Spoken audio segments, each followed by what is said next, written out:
It's the Pete Sousa Show. Sports, Pete.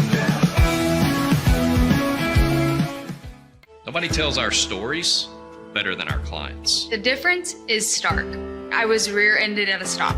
I thought I was fine, and then once I got home, I realized it's a lot worse than I thought. I ended up having a ruptured disc. You say you're not hurting, and then an hour later, you're saying you're in all this pain. I just felt like most people would think that I was lying. And that's when I decided to call Daniel Stark. I owe a lot to Daniel Stark. They really got me what I deserved.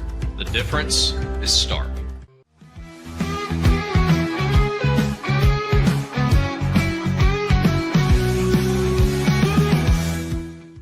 We definitely love our relationship and love Extraco. It's been an amazing experience. They made the PPP process easier. They were reaching out to me saying, what can I do to help you? That made a huge difference because my stress level, when we shut down, to afterwards was night and day. Our experience with Extraco has been phenomenal since the very beginning, so we love Extraco.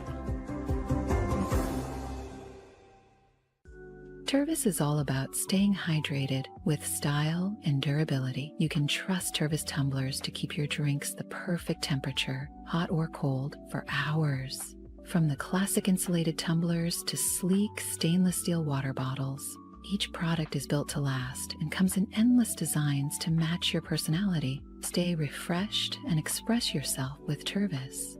Visit tervis.com today and find your perfect tumbler.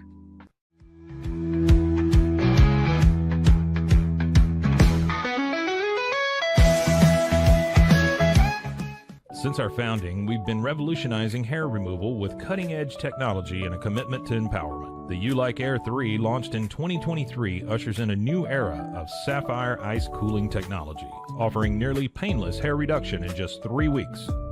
Experience the future of hair removal today at ulike.com, because at Ulike, beauty is about looking and feeling good. That's ulike.com. Ulike. With Ease US, make studio quality voiceovers for your videos online in over 149 languages and dialects, featuring 468 natural AI voices. Customize the volume, mood, and pauses to perfectly match your content. Plus, capture high quality videos with no watermark. Record your screen, webcam, and voice, and save them instantly to your computer. Never been easier to create professional grade videos and voiceovers. Try it today at easeus.com. That's EASEUS.com. Ease US.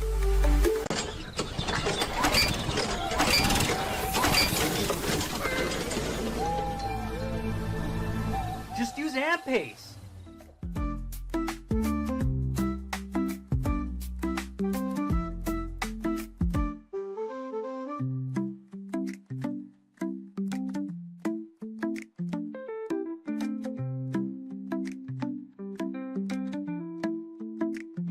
AMPACE.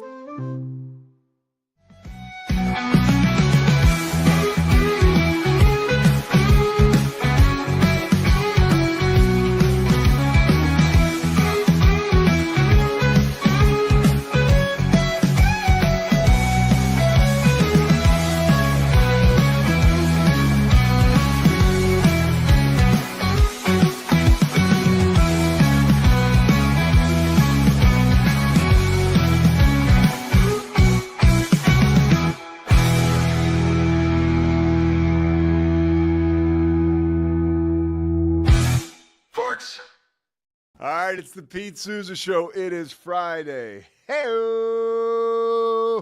that's right. It is time for the weekends. When you're heading down the Jersey Shore today on I-95, make sure you crack the windows down. AC's not going to do it, but that summer breeze sure will.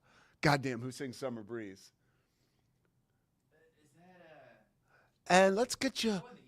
No. And let's get you to Summer Breeze. Hold on.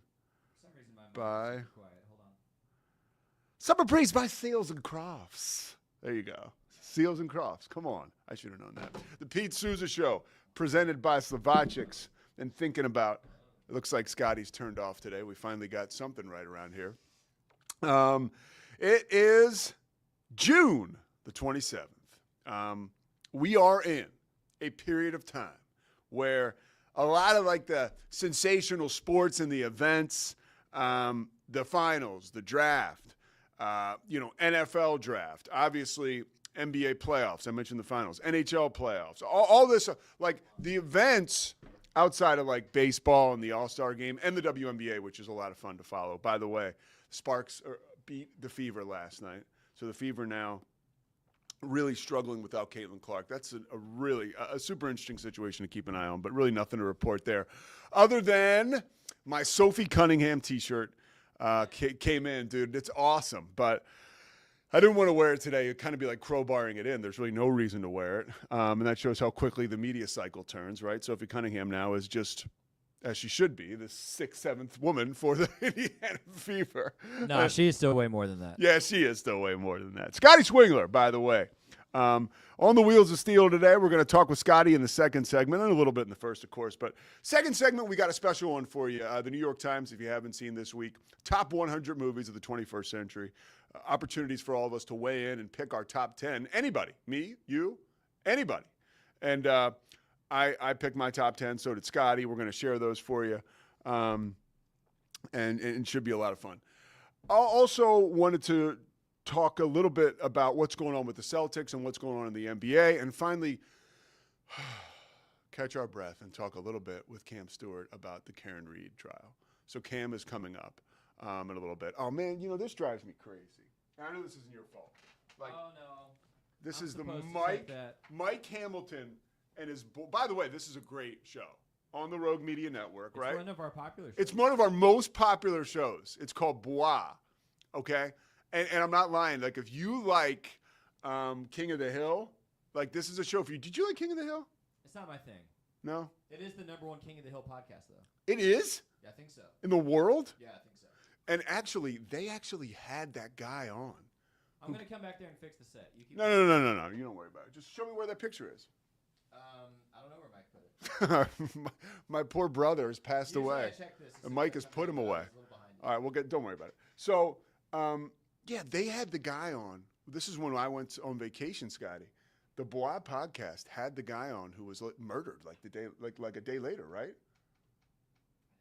Yeah, they did. The guy from the guy from King of the Hill, the voice actor, he was a guest on Bois on like a Sunday, and on a Monday afternoon he was dead. God bless him. But yeah, that's why we'll put this away for now. Also, we're going to talk a little bit about the NBA draft. Last night I watched the coverage. Yeah, it was funny. There was there was no Stephen A. Smith, and it was funny. Like, I didn't even want to bother like getting that in the weeds, like nerdy, why isn't he on? Is it because of the backlash? No, that's not why. I'm sure he did the first day, and then it's about time the guy gets a chance to put his feet up. But the draft coverage was pretty cool. I appreciate what they're trying to do with it, making it sort of special into the second round. As the dust settled, there's a couple Big 12 guys who obviously I keep an eye on just because of my work covering the conference for ESPN and for the Big 12, the conference. Caleb Love, Corey Dickman's going to be happy. He's our boss. Caleb Love signed a contract with the Blazers. Chance McMillan signed a contract with the Golden State Warriors. Chance McMillan, obviously Texas Tech. These are guys who didn't get drafted in the second round. LJ Cryer is going to the Golden State Warriors. That'll be fun.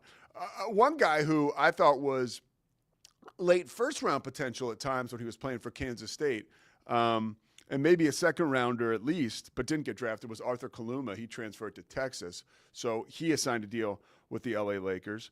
Eric Dixon from Villanova led the nation in scoring, signed a two-way contract with the Lakers. Curtis Jones from Iowa State. Remember, Jones got hurt right before the season, or right before the tournament started, and wasn't able to play, and that really hurt Iowa State. He signed a deal with the Nuggets. And two guys, two bigs in the Big 12, who we spent a lot of time talking about on this show, most significantly, Norshad Omier. As of this morning, right now, 10 a.m., there is no deal for him in place yet. I mean, he'll sign a deal, but he has not. as of right now, as far as I could see. And also Coleman from Kansas State, Coleman Hawkins, calling by his first name. Coleman Hawkins has not signed a deal either that I could see. Remember, Coleman Hawkins might be the first ever of these kind of guys who everybody knew that he got $2 million, and there was a lot of pressure on him. And it was funny after that conversation yesterday with Shahan J. Araja about Texas Tech. I think that the pass rusher that they got to transfer from Stanford, I think they gave him like $2 to $4 million. So that's like Coleman Hawkins was one of the first ones where it was really out there. And I'm sure there were others I'm not thinking about now, but that number is going to be out there more and more. And I'm sure with the House settlement too, we're going to have a salary cap pretty much in college sports. It's going to be $20.5 million, at least for the first year coming up. And I'll be interested to see how those numbers get listed of these young athletes, and just because they're quote unquote amateurs, right? Which they're not if they're getting paid. But I guess for lack of a better term, I'm thinking about just young professional making a lot of money, like tennis players. We know how much they make. And I guess what they make is a lot off of earnings from winning tournaments, but also from sponsorships. So I'll be interested to see going forward what we know about the salaries of these guys. The Pete Sousa Show is presented by Slovacics, of course, Crawford Austin Properties, Socorro Family Ford, Daniel Stark Injury Lawyers, First National Bank of Central Texas. We just re-upped with them. My man, the big guy, Dan Ingham, pushing his chips to the middle of the table, right? All in with the Pete Sousa Show. Ain't nothing wrong with that. If you want to take care of your money, you make sure you take it over to First National Bank of Central Texas, Dan Ingham. There's banks now. First National Bank of Central Texas is now they're not just in Central Texas, but that's how it goes, right? When you expand your footprint like that, they are slowly but surely going all over Texas. So that's pretty cool. One of the things about the draft that I thought about, a couple things, just thinking of draft history here. Some organizations never learn, okay? And this is what I'm talking about. I wanted to share this. Our show's only an hour, so sometimes I really feel crunched for time, but now we have a little bit more breathing room where I can get into, I wouldn't say long-form stories, but I have a great NBA draft story from when I was back working in Charlotte. And it's clear that this organization, the Charlotte, they were the Bobcats when I started working for them. But that organization, and I've always flirted and said, hey, I'm going to do a 10-part podcast about what that organization was like. The Charlotte Bobcats were a startup organization. The Hornets had left town. That city was bleeding, right? Bleeding for basketball. David Stern and the NBA did the right thing. They got another organization back in Charlotte. It was owned by Bob Johnson, the guy who owned BET. All the intentions and the motives were pure, but it was like any startup. We incurred losses. There were bad decisions made. The TV deal was a nightmare out of the gate. The city did not respond to the Bobcats the same way they did to the Hornets. The Bobcats began play in 2004. 16 years before that, the Charlotte Hornets started to play. They sold out every game at the Charlotte Coliseum. They broke an NBA record in the Charlotte Coliseum. That held like 22,000 people. It was a movement. Early pro basketball in North Carolina in the late 80s, right? The Charlotte Hornets were like a rock group around the city. Of course, they stunk, but they didn't care. People didn't care. They had NBA basketball. So the Bobcats are, the first iteration of the Bobcats on the floor is 2004. And we stunk. We had bungled, the organization had bungled the television deal. It was really actually hard to see the team because they were on a network that Bob Johnson had started called CSET. There was as much as we tried to do PR-wise and in the community, we had a tough time with goodwill with the city. And it's not like we had guys running around getting in trouble, but it was just there was not a real good taste in the mouths of fans. And the first draft that the Bobcats had, outside of the 2004 draft where they took Emeka Okafor number 1, in 2005, of course, North Carolina had won the national championship. And anybody that knows anything about college basketball, North Carolina, obviously the creme de la creme nationwide, especially then. and you think about it in North Carolina, that basketball team, that school, that is the state's school. I mean, Duke, and we'll talk about that in 1 second. You may have an idea where I'm going with this already. Duke is very important, and Duke's reputation and footprint has continued to expand. But North Carolina, the state school, right, that is still the monster in the state as far as college basketball, all the way back to like Phil Ford, right, Dean Smith, my man Scott Williams, Michael Jordan, the 82 title. Before that, Frank McGuire. North Carolina has just an amazing lineage and legacy and foothold in the history of college basketball. So who else would you draft if you're the Hornets going into your first official offseason on fumes, right? There was a deal. The Hornets had the 5th and the 13th pick. And there was a deal. They had a deal lined up where they could trade the 5th and the 13th pick for the 3rd pick. And that 3rd pick would be Chris Paul. So the Hornets, and Chris Paul was all the rage. He was a North Carolina guy too, from Winston-Salem, played at Wake Forest. And no. We don't want to take Chris Paul. We have an opportunity now to draft the 5th and the 13th pick. The 5th pick will be Raymond Felton. The 13th pick will be Sean May. Now, we've worked Sean May out once. This is what the Bobcats were saying. By the way, allegedly, I was not in the gym for this, but I was around for – that was, by the way, even 20 years ago. Like, when you would have a player in to work out, like let's say Joakim Noah comes in to work out in Charlotte, like it was a real workout. Like even top 5, top 10 picks were coming in and working out. Like Raymond Felton was the 5th pick. He came in and worked his ass off in a workout, right, with other members of the Hornets or the Bobcats and other draft prospects. Sean May, same thing. He came in, played with Charlie Villanueva from UConn. Villanueva worked his ass out, but the team was so hell-bent on North Carolina guys. What do? So they bring Sean May back. They're like, it's when you tell yourself a lie to convince yourself. Well, that's what they did. And I think it was more the marketing arm than anybody else. Bernie Bickerstaff and Ed Tapscott were on the basketball side. They were not thrilled about the direction that I think the marketing arm and the Bob Johnson, who's at the top of all of it, right, was like, look, man, Bob Johnson was not about to take he had no patience. He couldn't believe that owning an NBA organization involved losing money, which was happening fast and furious. So how do you stop it? Well, a PR move could help. Let's draft the 5th, and let's use the 5th and the 13th pick for Sean May and Raymond Felton, okay? That's what they do. Basically, from an NBA draft perspective, right, a basketball operations perspective, you draft Sean May and Raymond Felton, 2 North Carolina guys, basically to appease a fan base who really isn't even there. So you really – it's short money to think you're going to bring people to the table through that. This is the NBA. The famous line, my man Kenny Williamson, who was a scout for the Charlotte Hornets, once said in the ear of all the basketball operations people, and some people more important than that, this friends and family shit got to stop. And that was North Carolina guys getting taken 5th and 13th, kind of friends and family. All right, let's go turn the page. The Charlotte Hornets today.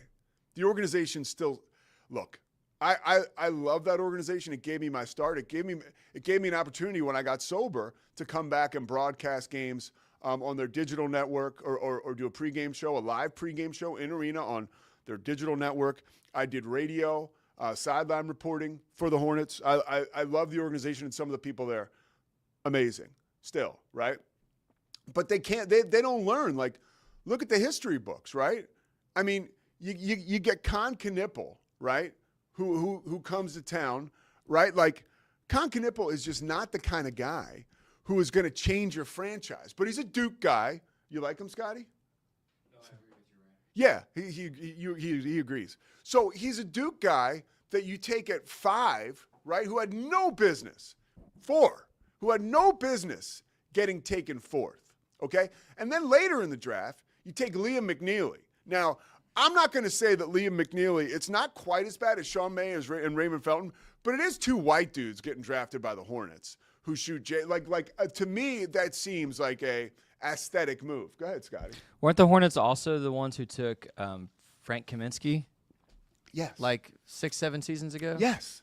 Same deal. Same deal. Like, great college player. Yes. Not going to affect your NBA roster. No. And so this another like move here that you can't try to appease the public with your NBA draft selections. You can't try to garner grace from fans through personnel moves. It does not work long term. It never does. It's a finite amount of time. Maybe you get a bump. It's the same thing like when the Sixers signed Allen Iverson in 2010. Everybody knew where that was going, right? I mean, AI comes back in the press conference. He's sobbing. It was a neat moment. But that organization was desperate. They just needed like a shot in the arm. It was actually a great move for everybody because everybody was on the same page. They know, hey, we're still going to suck, but AI is going to be here. It'll be fun for a little bit. We'll probably still can't avoid losing a ton of games. And that's what happened. So it's just interesting how we continue to see these teams, these organizations, they make the same mistakes. 20 years later, different people even still, right? Still making the same mistakes. One other story about the draft I wanted to say, because I thought about this with all the trades last night. And I'll make this kind of quick because we're up against it, but I won't rush it actually. When I was one of my last years doing PR in Charlotte, they sent me to the draft, right? So every team usually has a representative, right, to go to the draft to kind of be there for everybody. You kind of escort the guys around. I got to find this dude. Brandon, let me see. I guess it was the 2008 NBA draft. So again, the Hornets, of course, we take a guy from North Carolina. So they send me to the draft, right? Who was the number one pick? I guess it was 2007. Yeah, it was 2007. Give me 1 second. God forbid our producer, Scotty, jump on this. But, hey, hold on for a second. He's over there smiling. Okay, 2008 NBA draft. Yes, this was the one. Okay, my apologies. So Brandon Wright, okay? The Hornets take Brandon Wright. And I'm at the draft. So I'm at the draft, and you have amazing access. I'm in the green room with these guys, and you wait, and you're communicating with the folks back at the home office. This was the infamous draft where Rachel Nichols was back at the arena in Charlotte, and she was waiting to talk to Michael Jordan, and he never talked to her, and she freaked out. She never went to the draft room. She was supposed to. But I'm on scene at Madison Square Garden. We take Brandon Wright. And the idea is, as a PR person, you take this guy through the media circuit, right? You walk them through. So I'm getting set to walk Brandon Wright through the media circuit, right? Down at the draft. It's like, and you saw it on TV, and it's more elaborate now than it used to be, but it was still pretty, there was still some traffic there. You had to go through, NBA radio, you do ESPN, there would be some local radio set up there, there'd be TV, there'd also be like headshots and all kinds of stuff. So we're getting ready to go through, and I get a call from my boss, and he's like, right now, Brandon Wright is wearing a Charlotte Bobcats hat, and I want you to keep that on him through this entire process, but at the conclusion of this process, he will be a Golden State Warrior. I'm like, okay, well, can I tell him that? No, you can't. So now I'm going through this whole, and I don't know if I'm on foot or horseback. I mean, all things being equal, I always say this in case you're watching for the first time. I'm 14 years sober, okay? The night before this draft in New York City, let's just say I was up till 5, 6 in the morning doing not sober things, okay, with one of my good buddies, Bart Smith. I think we went to the Gansevoort Hotel. We were on the roof. And boy, I was no ceilings for me, I can tell you that much. So I am like out of my mind still, like trying to figure out what side's up. And I'm going through this draft, and everybody knows Arthur Trish, who I see on Twitter a lot. Arthur was looking at me like, dude, you're walking this guy through here. Arthur was had a Hawks PR. He's like, you're not going to keep this guy. I'm like, dude, I don't know. Like, they just told me to walk him through. So I walk him through. We get in the green room. Now, mind you, I am a PR guy. I am not like a power broker. We go back to this green room, and who is there but the legendary David Falk? David Falk now is obviously Michael Jordan's agent. So he's friends with Michael Jordan.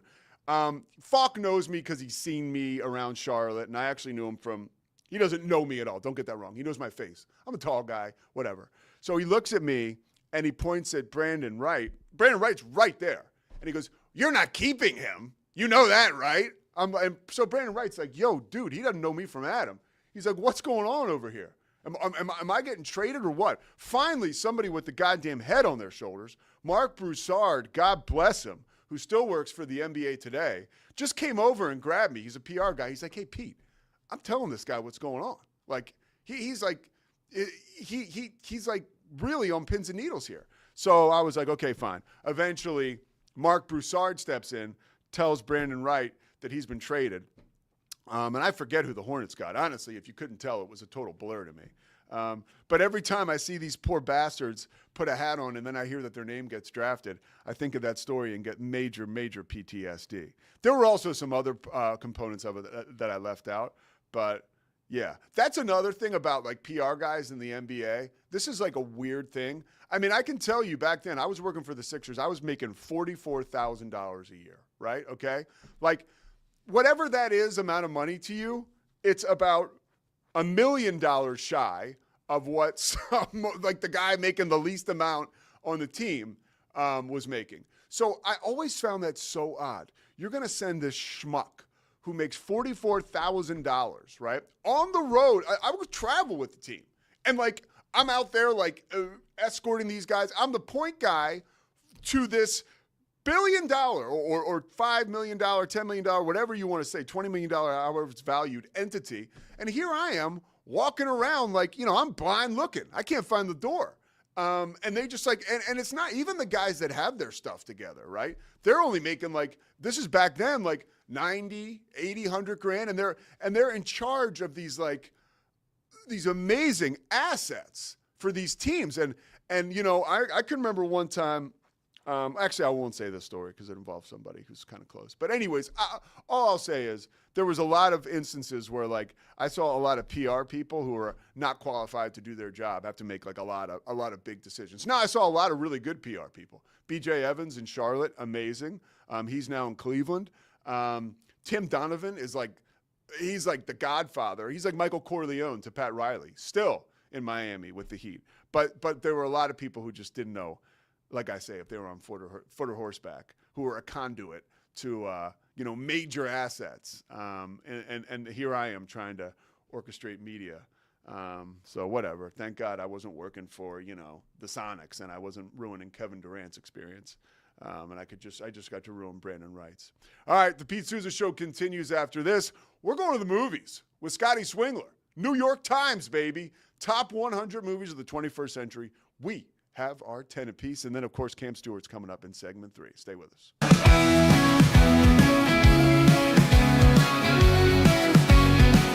Dive into adventure with Scuba.com, your ultimate destination for top-tier scuba and snorkeling gear. With over 20 years of experience, our expert staff, who've dived everywhere from the Galapagos to the Maldives, provides personalized advice to help you find the perfect gear for any underwater journey. Shop leading brands like GoPro, Aqualung, and Scuba Pro. Whether you're a beginner or a pro, trust Scuba.com for the best in diving equipment and expert guidance. Explore now at Scuba.com. That's SCUBA.com. Scuba.com.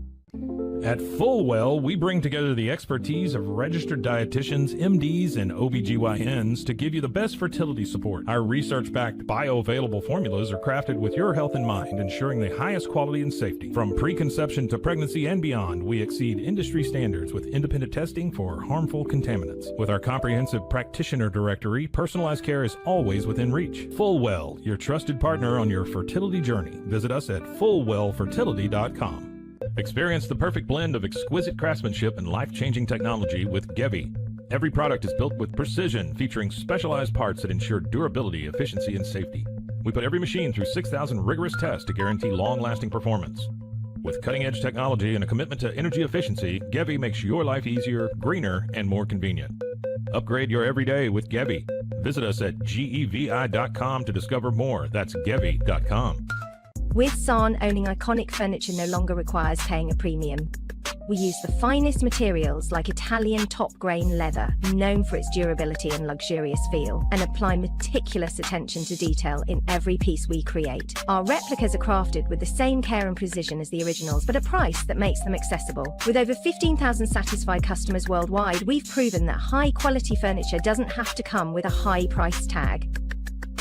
Explore our collection today at sarn.com. At Covers & All, we've revolutionized protective solutions with cutting-edge, customizable covers, tarps, and curtains. Using advanced tech fabrics that are 100% waterproof, UV tear, and abrasion resistant, we ensure lasting durability with hand-sewn double-stitch seams. Our commitment to quality, precision engineering, and customizable options is unmatched. With vertically integrated operations and express shipping, we deliver premier protection at affordable prices.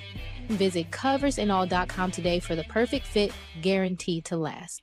At Open Goal USA, we're revolutionizing training for both soccer and lacrosse with our innovative portable rebounders. Perfect for players of all ages and skill levels, our rebounders improve accuracy, control, and technique in both sports. Built with premium materials for durability and ease of use, they're ideal for training anywhere, anytime. Whether you're perfecting your soccer game or sharpening your lacrosse skills, Open Goal USA has you covered. Visit OpenGoAAALUSA.com and elevate your training today.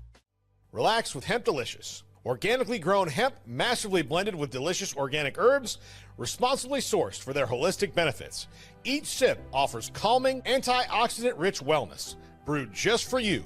Sip the calm with Hemp Delicious. Find your blend at hempdelicious.com. Introducing Muck-Off's classic pink bike cleaner, powered by revolutionary nanotechnology that breaks down dirt and grime on a microscopic level while protecting your bike's delicate finish. Developed by our mad developer Alex and tested by riders, our products are made by riders for riders. Discover more at us.muc-off.com, where we break the mold to bring you the best in bike care. Get paid faster with Bill, the easiest way to send, receive, and manage your payments. No more delays, no more hassle. Whether you're a freelancer or a business, Bill makes payments seamless and secure, simple, fast, and reliable. Sign up today at Bill.com.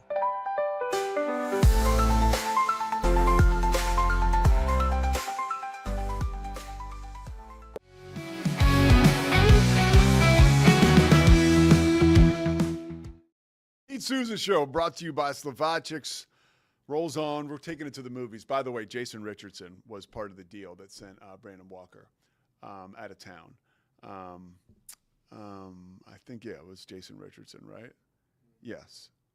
It was Brandon Wright, by the way. Sorry. So that was the deal that sent Brandon Wright to Golden State. Okay.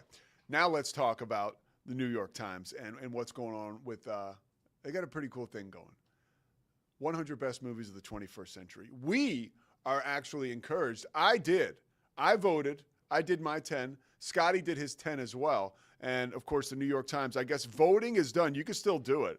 Voting ends July 1st at 11:59 p.m. Yeah, you got till July 1st to do By the the fan way, vote. they just moved. They changed it. As of this morning, it was July 30th. So they extended it a day. How about that? June 30th? Yeah, June 30th. Thank you.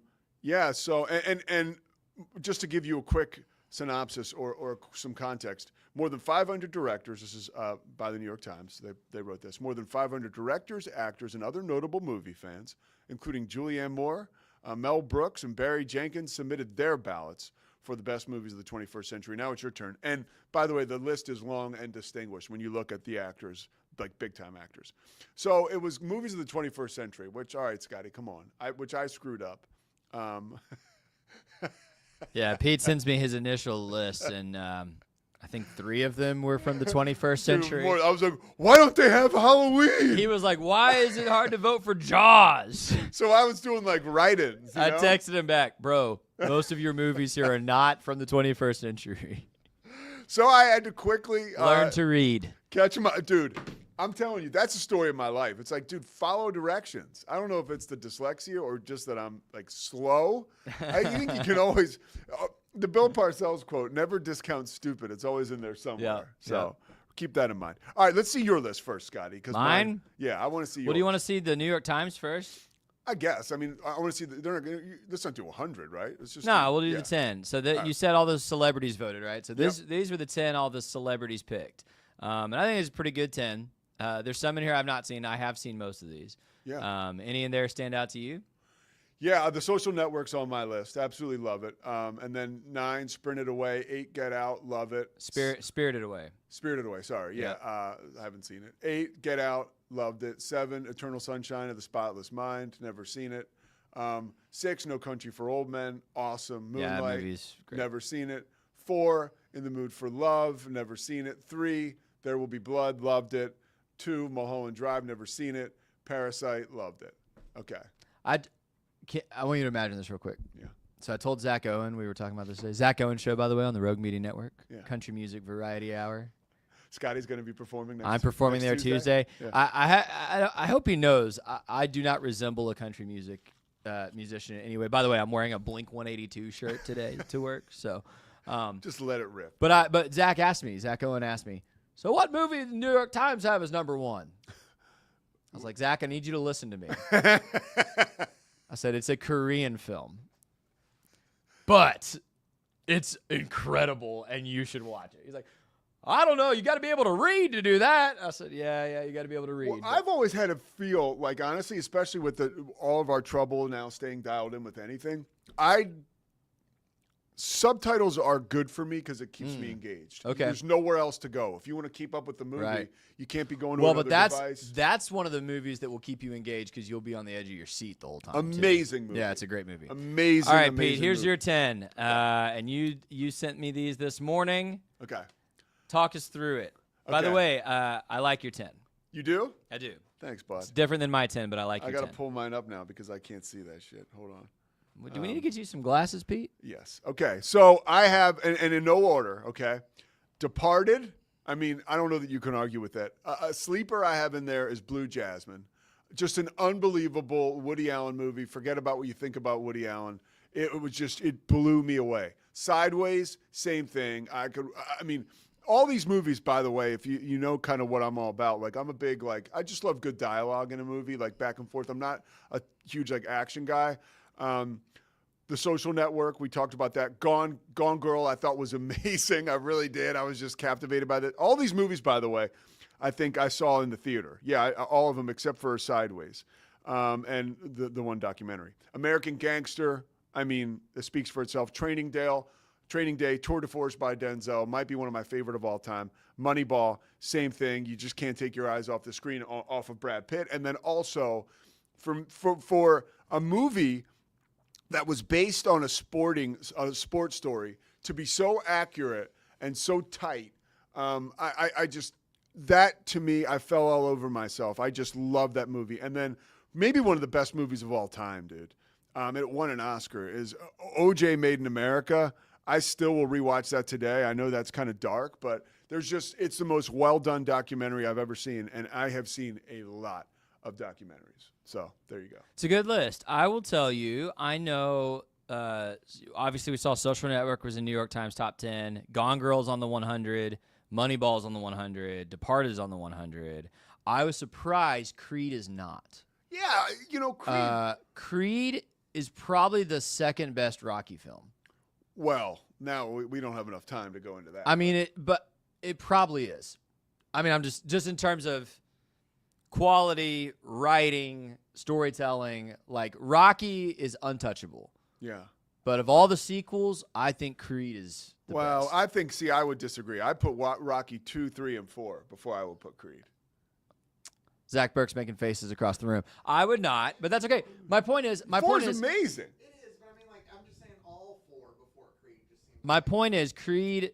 I thought Creed was a masterclass, so I'm glad it's on your list. Can I tell you my favorite scene in Creed? And Yes, then of we'll course. Move on. And of course. I would behoove anybody to go to YouTube to watch it today. Although what you do after that with all the inspiration, I'm not responsible for.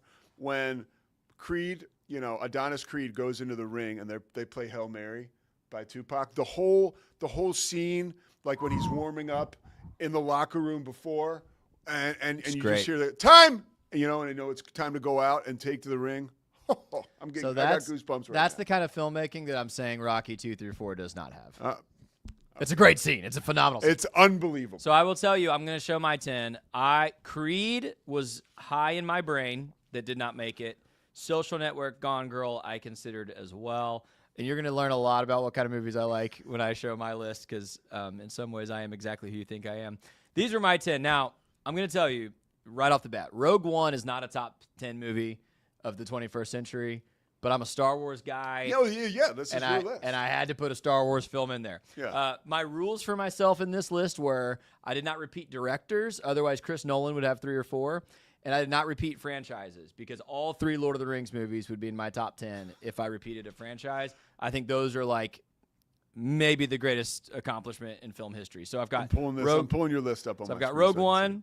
I've got Toy Story 3, which Toy Story was the first movie, Pete, I ever saw in a movie theater. It came out in 1995. I was 3 years old. Toy Story 3 came out my senior year of high school. And it's about a senior in high school going to college and leaving his toys behind. So Toy Story 3 was particularly resonant for me. I also just think it's especially after seeing the first one. That's pretty cool. I think it's also just a super, super great film. My sleeper pick here is Chronicle, found footage, Josh Trank, superhero, dystopian kind of movie. Again, I don't know that I would actually argue it's a top 10 movie of the century, but for me, it was really a great theater experience, something I wish would make a list. Talk to me about Django. Yeah, so I'm in the minority here. Inglourious Bastards, I think, was like 14 on the New York Times list, and most people think that's Tarantino's best. I think Django's better. I think the performances in Django are unbelievable. It's my favorite story to follow. Tarantino's stories don't always kind of follow such a linear path as Django does. Samuel L. Jackson's incredible. I think it's Leonardo DiCaprio's best performance. Jamie Foxx is so winsome. Christoph Waltz. I mean, the whole cast is just Christy's killer. dad, that was his favorite movie. I think He it's used to so rewatch good. it all the time. I think it's so good. I showed Kendall a scene from that movie before you got here. Kendall is a young woman who probably should not be watching. She said she's never a going college to watch graduate, any though. Tarantino movies after I showed her a very mild Django scene. Dune Part 2. Dune's my favorite book. I thought the movie was perfect. That's the best movie of last year. Avengers Endgame, I loved because I love that whole franchise, and it was a good ending. These 4 are the 4 that I actually think belong in anybody's top 10. Mad Max Fury Road was 11 on the New York Times list. It's a perfect action movie. It's perfect. Lord of the Rings, Fellowship of the Ring, perfect film. Gladiator and Interstellar for me are on the highest level. Those are 2 movies that I will rewatch endlessly. I think they're perfect. They take me to another place. Yeah. I was really glad Gladiator is a 2000 movie, not a 99 movie. Yes. So I could put it on this list. Scotty, I walked out of Mad Max Fury Road. What? Like before it ended? Yeah. Why? Well, I had a lot on my mind. Well, that's okay. So, but still, it's just not my kind of film. I probably need to see it again. But I have one friend like you. I have one friend that there was a big group of us. It came out as I was graduating from Baylor, and a big group of us went to see it. And we all walked out, and all of us were like, "That was freaking crazy! I got to go watch that again." And I had one friend that was like, "I hated that." Well, you're not the only person. Hate is a strong word. It just wasn't for me. I'd be lying if I said it was. Okay. I left Black Panther. I just switched movie theaters. I went to another movie. Yeah, I was just like, no, this isn't. Because there was a period of my life when I was just loving going to the movies. I'd just gotten sober, and it was everything to me. And if I got there and I wasn't connecting, I'd be like, no, this is. I mean, I was probably going through some of my own stuff. Yeah. So I was a film and digital media guy at Baylor. Yeah. So in terms of like when I think of what you had to do in camera to create something for a film, Interstellar and Mad Max are kind of undefeated for me. Like the things they did on camera, like you can go watch behind all that stuff in Mad Max is real. Yeah. All of it. All the stunts, all the vehicles, all the explosions. Zoe Kravitz is in it too. It is such limited CG, and it's like you can tell. Like it's beautiful. And I don't think there's a better action set piece than the last. It's like the last half of that movie. It's just one action set piece that just. It was my first day on the news the next day. First day ever in Monroe, Louisiana. So it was a Sunday afternoon. I was nervous.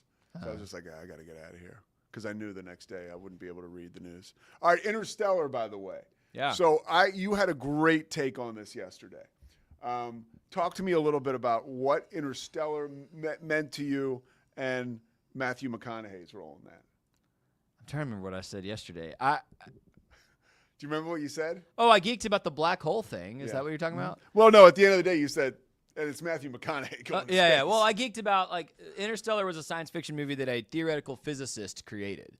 And he wanted everything in the movie to be plausible. The black hole model they use in the film, 5 or 6 years later when we got our first ever image of a black hole, looks exactly like the model in Interstellar because it was so scientifically created. It's super cool. And then, I said to you, and heck, it's my guy. It's Matthew McConaughey in space. Like, what more do you want? Like, you can't beat You can't top that. No, you can't. The Minister of Culture at the University of Texas is flying a rocket ship. That's funny how McConaughey sort of gets a pass from like Baylor fans. You know, Anybody who's from Texas loves him. It's not because he's a UT guy. Or it's not because I'm from Baylor. It's like he is a Texan that doesn't embarrass me with his perspectives or his appearances. He's mega talented. And he's just funny and seems like a genuinely like I would want to go grab a beer with him. Yes. You know what I mean? A lot of celebrities, it's like, would you go get a beer with? I was like, no. Yeah. Like, that guy does not sound. Honestly, I think that's as he tells it. That's kind of how he got his expanded role in Dazed and Confused. Like, I think they were filming. Maybe they were filming in Austin. This is loosely based on a story that I definitely have heard him tell. Yeah. And he got to be. They were out drinking, and he was having beers with the guy who was the showrunner. And Pete, you got to look for the green lights. Driving down a road. Wasn't that the name of his book? That's right. Green lights. Everywhere you go in life, there's either red lights, yellow lights, or green lights. And I just got a beer with those guys, and I saw a green light. And if you drive through the green lights, instead of hesitating and slowing down at the green lights, you find your destination instead of getting rear-ended. That's very good. Scotty, that's very good, dude. That's almost better than your guy from Hubbard. Oh, my gosh. We don't need to do that. Hey, how's the weather in Hubbard this weekend? Well, in Hubbard, Texas, we have 3 kinds of weather. Hot, warm, and rainy. It's not raining enough this year. You know, we used to have a lot more help around here, Pete. Back in my day. Cam Stewart is coming up next. He is going to be bringing the earth, wind, and fire. And also, I got some questions as it pertains to Boston. What the hell's going on with the Celtics? And we never got to wrap up our Karen Reed talk on Monday. Love Cam. Pumped he's joining us. Stay with us, the Pete Sousa Show on a Friday. We'll be right back.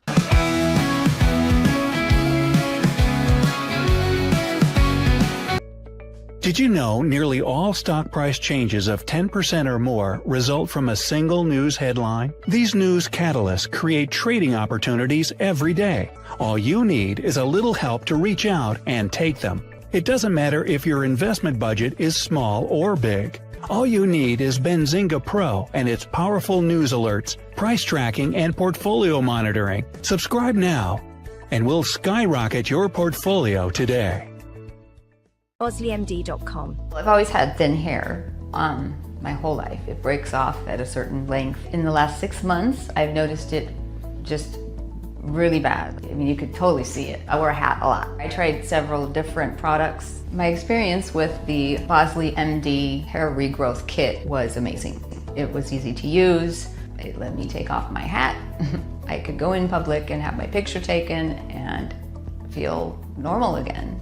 OsleyMD.com. Golf Partner, the world's largest golf store network, offers more purchasing opportunities than anywhere else. With a dominant market share and a wider selection of quality secondhand golf clubs than our competitors, we make it easy for you to enjoy the game with affordable, top-quality equipment. Join us at golfpartnerusa.com and discover why we're the trusted choice for golf lovers worldwide. That's GOLFPARTNERUSA.com. Golf Partner. Since 2003, Bluehost has been empowering people to harness their brands online with innovative web hosting solutions. Trusted by over 2 million users, we're the longest-running WordPress.org recommended host. With Bluehost, you get a safer, better web experience, supported by the world's most popular site builder, and backed by our commitment to open source projects. Visit Bluehost.com today and take your website to the next level.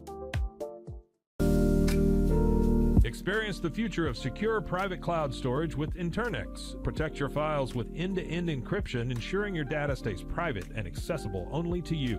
Enjoy seamless, fast storage without compromising security. Visit internxt.com today and take control of your digital life. That's INTERNXT.com today. Apollo Neuro is a new kind of wearable that helps your body recover from stress. It's like a wearable hug for your nervous system that helps you calm down and feel better. The Apollo wearable will send gentle vibrations to your body, like a song you can feel instead of hear. You feel better, you sleep better, and you can get back to being yourself. Learn more at apolloneuro.com. Protect your online privacy with NordVPN. Browse securely, access content from anywhere, and keep your data safe with military-grade encryption. Whether at home or on the go, NordVPN ensures your digital freedom. Stay secure. Download NordVPN today at nordvpn.com. That's NORDVPN.com. Elevate your experience with Grenco Science, the leaders in cutting-edge vaporizers. Whether you're at home or on the go, our sleek, powerful devices deliver smooth, consistent hits every time. Quality you can trust, innovation you can feel. Grenco Science. Take your vapor game to the next level. Visit us at grencoscience.com.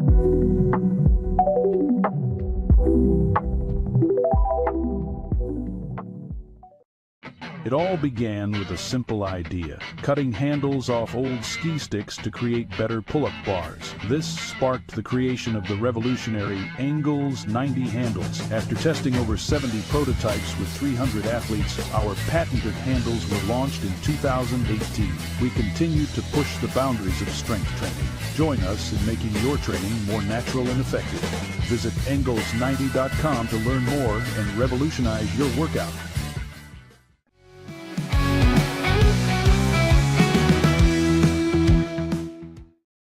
The Pete Sousa Show. Who else but Cam Stewart? Cam, man, there's a lot going on for you right now. A lot. I'm surprised you didn't bring me on for this last segment. Well, talking movies, I think I would douche it up quite a bit. So give us your 10, Cam. I have not done this yet. I don't know the link to this. No Country for Old Men would probably be number one. Really? Yeah. How about Cam yesterday, dude? He was feeling it on his show. Damn it. Hold on. I want you to hear We like having our fans shell out the most money for tickets in Major League Baseball, sell you on this great experience of a ballpark and the beer and the hot dogs, and then give you 2 of these. Go fuck yourself, Red Sox fans. Oh, you think you've got a good team? Ha!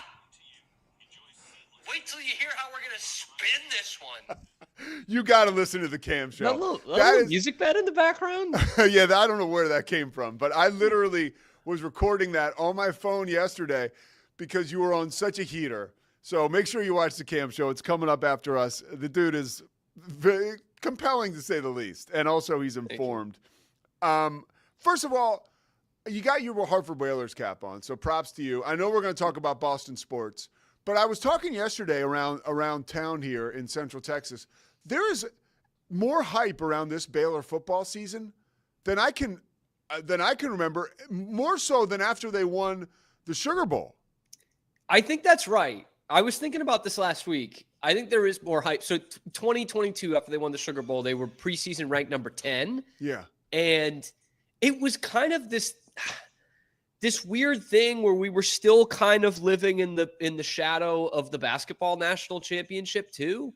Like, not that there wasn't hype to that, but this feels like, all right, it's been a lean couple years here. You know, football is coming off half of one good season in the last 4 years. Basketball isn't, stripped down for parts, but it's not going in the right direction right now. So it's like people are ready for Baylor to win. It's the first time you've felt good about your quarterback in a long time, including 2021 and 2022. I think there were still a lot of question marks around Bohannon and I almost said Charlie Brewer, Blake Shapen going into the 22 season. So that's probably the biggest thing, Pete, is that it feels like you've got the best quarterback you've had in almost a decade here. Is Sawyer Robertson a legitimate Heisman candidate? Legitimate dark horse Heisman candidate. How about that? Okay. Like, yeah. So I think I've thought about this a lot in the offseason of like what numbers he needs to hit to be a real Heisman candidate. and like, 35 to 40 touchdowns is probably the number.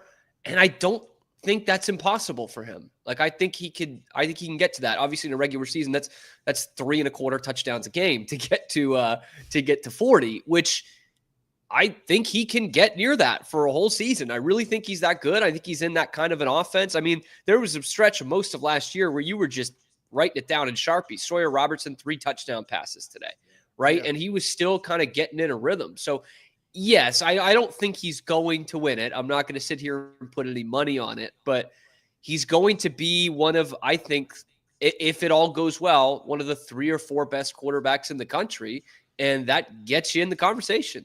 Exciting times. Okay, let's turn the page. What does the rest of Karen Reed's life look like? That's a good one, Pete. That is a good one. I mean, she is kind of a celebrity.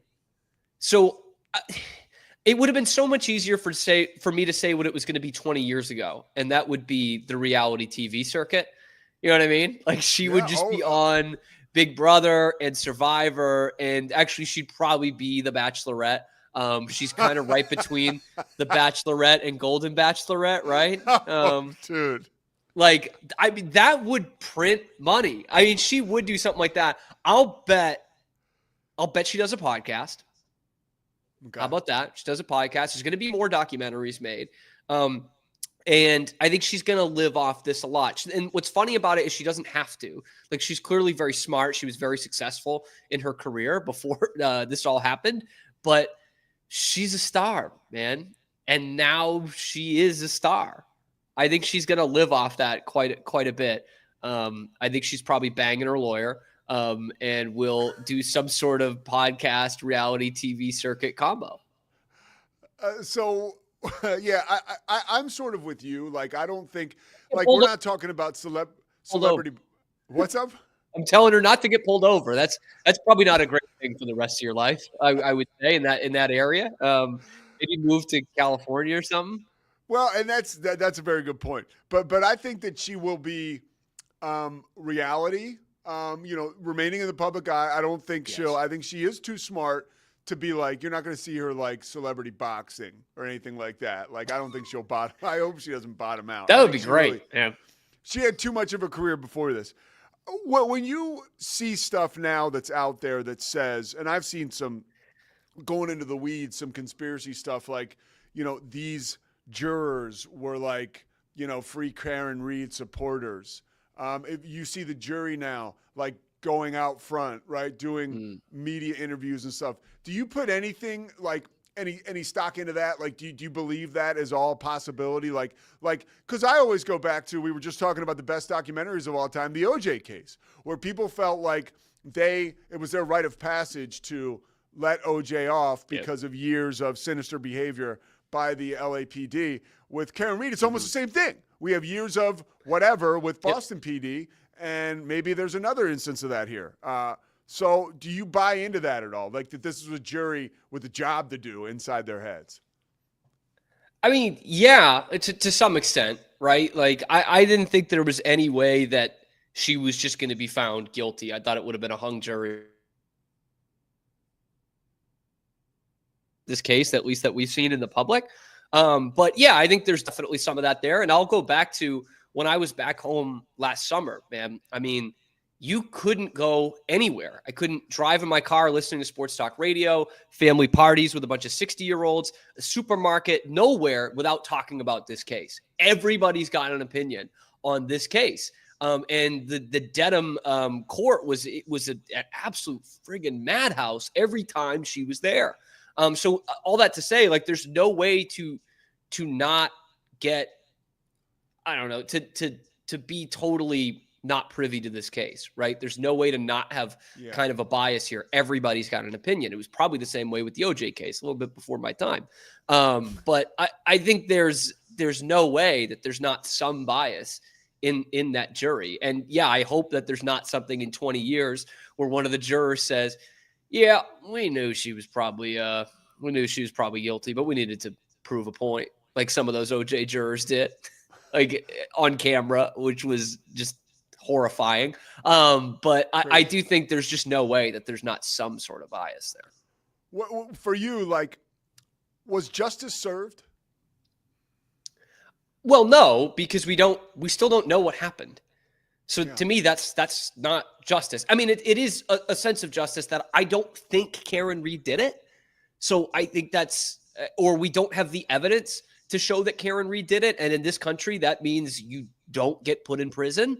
So I think I understand that from a court and a legal perspective. Yeah. But then what the hell happened? That's the thing. And we've talked about it on the show. What the hell happened? Did those guys drag him in there, beat the shit out of him with their dog, eating him up, and then leave him for dead in the snow? Like, did that happen? I mean, that's what I think the Karen Read people think, right? Karen Read and her team. I think I don't believe that's what they happened. think. And we've talked about this before, right? Of like, it's a house full of cops. Like, they could have done so many other things to cover this up if they wanted to kill this guy. Not just frame his girlfriend, who most of them didn't like that. It's just, there's too much there. But again, man, the Google searches and all that, the butt dials, it's just really, really fishy. I just then think, with a bunch of cops in that house, if they wanted to do this, they could have. I mean, they could have just said, "Hey, he never came to the door," which is basically what they did say, right? He never came to the door. He might have wandered off in the woods. There's a railroad back there. Who knows? And they could have just had him on a railroad track and say, "Oh, he was drunk and he passed out, and it's a tragic accident." But instead, they tried to frame Karen Read. It's just, I don't know. There's just a lot. There's still a lot of questions. So to me, we have not hit peak justice yet, Pete. We have not hit it. We have hit some sort of American justice by the fact that she's not in jail because we don't have the evidence to put her in jail. But there's too many questions for me to say, hell yeah, justice. There's one last thing, and we'll let you go after this because you got a busy show. We'll get to the Celtics another time. Yeah, it's not that busy.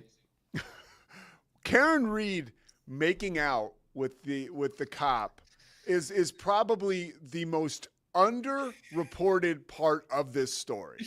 Like, if you watch a 2-hour documentary on this, let's say this isn't a for instance, it's true. If you watch the Dateline that was up last week, they get into it, right? They talk about how she made out with this guy. If you watch the 2020, they don't even put that part in there. That is a major part, if nothing else less for the entertainment value of it, that she was flirting with this guy and made out with him. Yeah. And he was at the bar the night that John died and texted her like like you up question mark. Yeah, I would say, like, if you go into any other like true crime story, because I know you follow a bit of those, I follow a bit of those. That is a motive. Like, you know what I mean? That gets pieced together as a motive in a lot of these cases. Yes. And like, I'm not saying, oh my God, they flirted, so they must have colluded to kill him. But like, that is seen as a motive and brought in for questioning in a ton of other cases. But I don't know if it's because he's another cop or what, but like, that would absolutely, in a lot of cases, constitute something of a motive from the Karen Read side of things. Oh, I don't know. It is bizarre. Yeah, it was a cringy moment in court, by the way. But, and I know her and John were married and whatever, but it says to me, like, her character, that's kind of like suspect, dude. Yeah. Like, I think there's plenty in here. Yeah. And it's probably like she's not feeling the love from John, so she's got to go somewhere else to drum it up. It's like, come on, Karen, right? I was embarrassed of that. I was embarrassed of that whole thing. I didn't even want to screw him. I really didn't.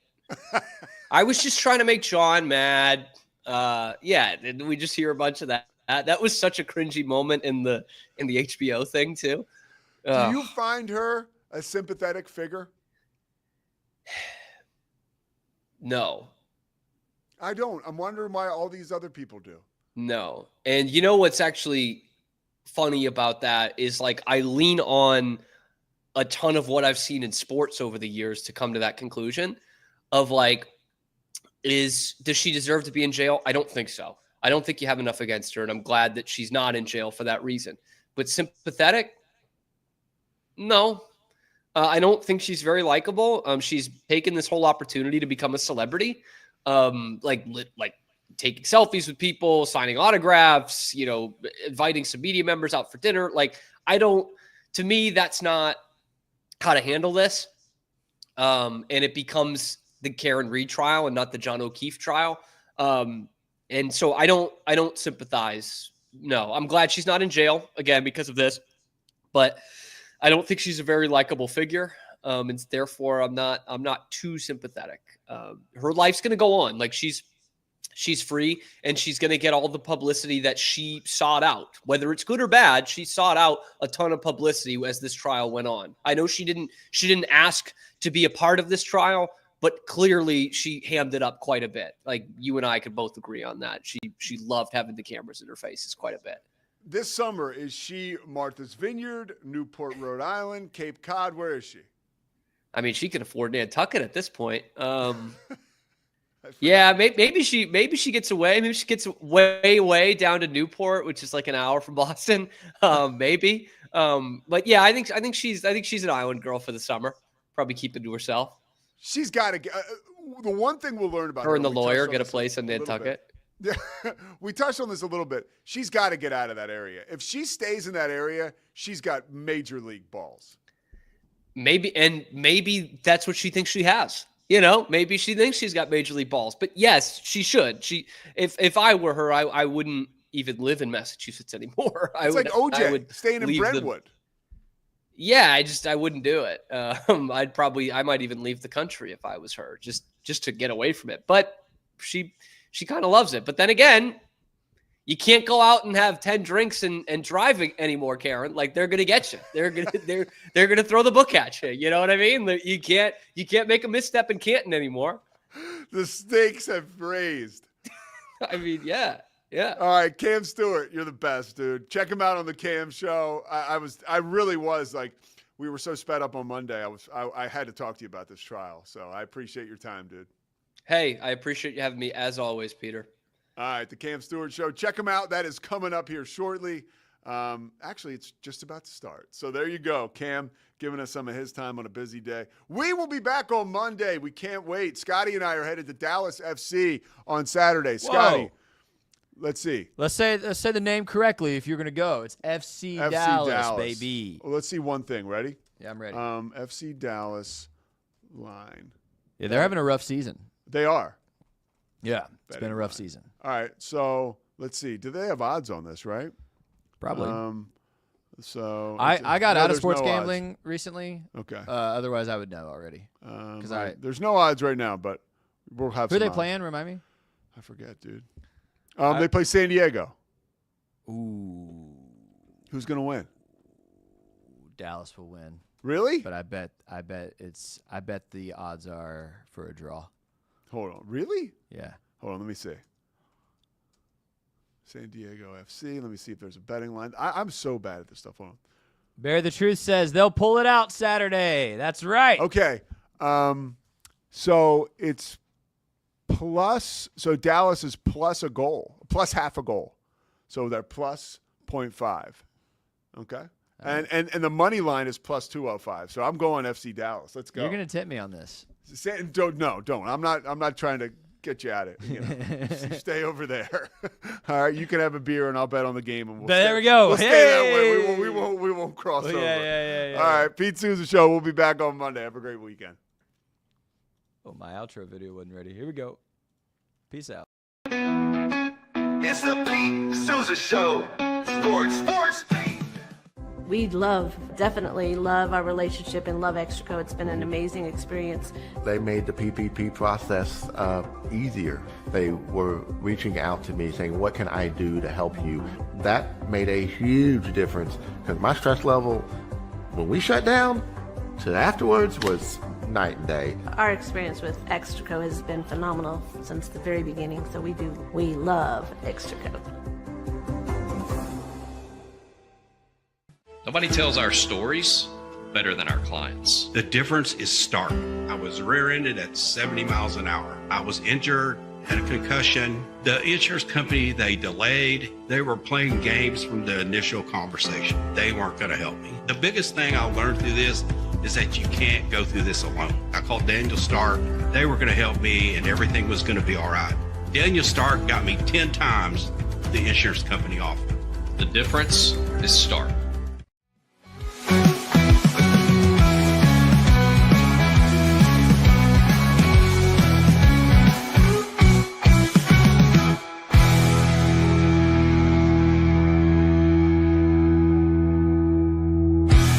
Sports. We are Rogue Media Sports.